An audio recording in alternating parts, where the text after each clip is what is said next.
Pada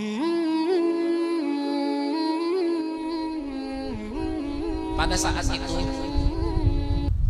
Nabi melihat sahabat ini di bawah terik matahari, panas sekali, dan makanan itu tidak ada, makanan minuman pun itu sedikit, cukup beberapa orang saja. Dan ini sudah masuk waktu makan siang, waktu makan siang ini sudah, ya. Tapi tidak ada makanan yang akan perkiraan ini makanan apa sih, nggak ada bayangan pun, nggak ada apa yang dia mau makan nanti pada jam makan siang ini, nggak ada bayangan.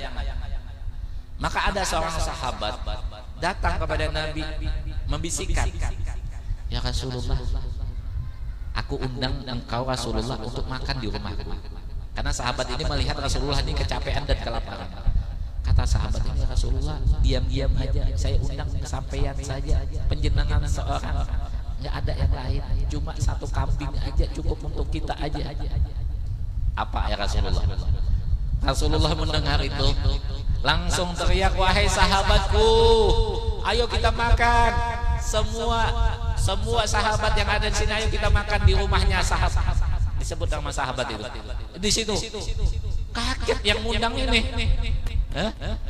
Persiapan cukup untuk keluarga dan Nabi cuma beberapa orang aja, tapi Nabi dan Rasulullah pun mengumumkan, kalau bahasa Banjar itu kaki tidak diinjak lagi di tanah. Apa mau buka hatinya sudah ada lagi, nggak tahan lagi, karena ini yang makanan cukup untuk beberapa orang, tapi Rasulullah mengumumkan.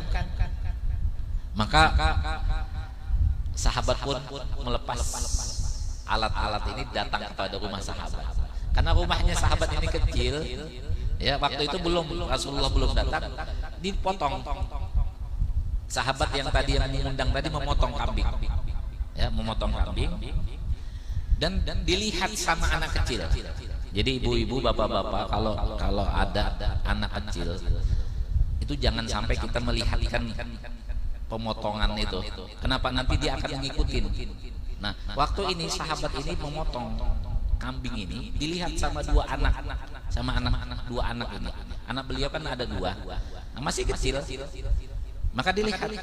Nah, pada waktu pemotongan dilihat. Selesai pemotongan, anak ini pun mengambil pisau tadi.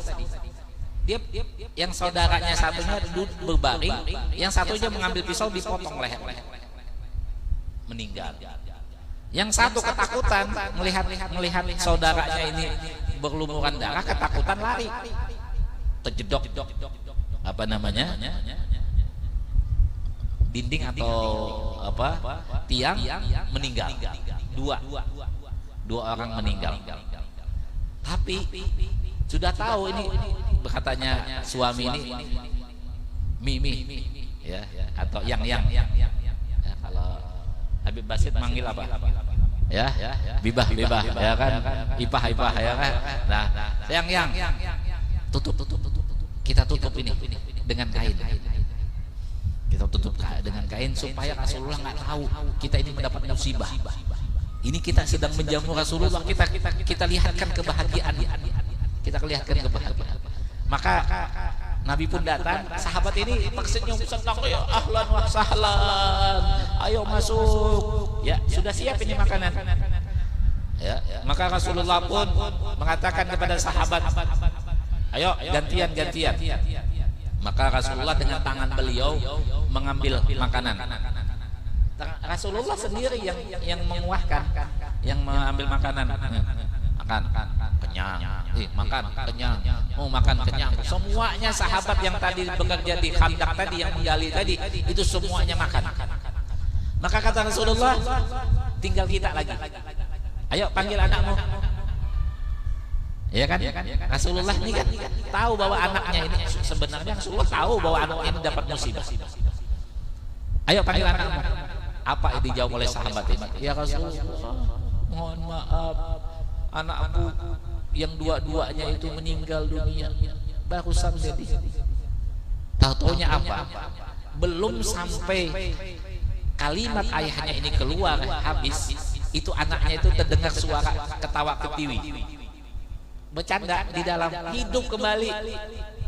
Coba Rasulullah, inilah mukjizatnya Nabi kita Nabi Muhammad sallallahu alaihi wasallam. Ini sudah terbaring, sudah diponis, sudah dalam keadaan meninggal, tapi dengan mukjizatnya Nabi itu hidup. Kenapa? Karena dia membahagiakan hati Nabi kita Nabi Muhammad sallallahu alaihi wasallam. Inilah ini yang kebahagiaan, ini yang susah kita membahagiakan hati Nabi. Ya, coba Nabi dengan tangan sendiri memberikan makan kepada sahabat. Dengan tangan sendiri beliau menggali lubang. Dengan tangan sendiri beliau mengatakan, panggil anakmu. Apa yang terjadi? Anak yang tadi meninggal dunia hidup kembali. Allahumma shalli ala sayyidina Muhammad. Ya, itulah mukjizat dari Nabi kita Nabi Muhammad sallallahu alaihi wasallam. Ini intinya apa? Intinya membahagiakan hati baginda Nabi Muhammad sallallahu alaihi wasallam. Ini yang kita anunya. Jadi yang membahagiakan hati baginda Nabi adalah kita itu mengamalkan apa yang diamalkan oleh para ulama, itu yang jelas, dan mencintai ulama, ya, dan mencintai ahli bait Nabi Muhammad sallallahu alaihi wasallam. Itu yang membahagiakan hati Nabi. Kata Habib Umar, ya, Allah akan memurkai, Allah akan memarahi bagi orang yang membenci para ulama, membenci para habaib, membenci para kiai dan ahli bait Nabi Muhammad sallallahu alaihi wasallam. Tapi Allah sangat cinta kepada orang yang mencintai akan ulama, mencintai akan ahli bait Nabi Muhammad sallallahu alaihi wasallam. Coba